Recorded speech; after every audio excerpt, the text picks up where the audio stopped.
खैरपुर मां खे ख़बर ॾींदा हलूं अकबर मीरानी जी रिपोर्ट मुताबिक़ Khairpur TO female primary office जे कंस्ट्रक्शन ते किरोड़नि जो ठीको खुर्द-बुर्द करण जो इल्ज़ाम।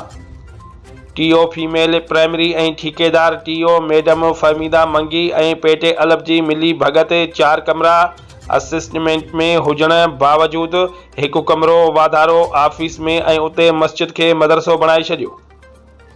बिल्डिंग मटीरियल पुराणो लो सब गुम। डीओ एजुकेशन डिपार्टमेंट खामोश। टीओ साहिबा पाबंदी बावजूद ऐं बायोमेट्रिक सिस्टम बावजूद भी ट्रांसफर करे कुछ भी करे इदारो आखिर खामोश छो? एक सवालिया निशान। मैडम पोयों हफ्तो ऑफिस में गैर हाजिर रही।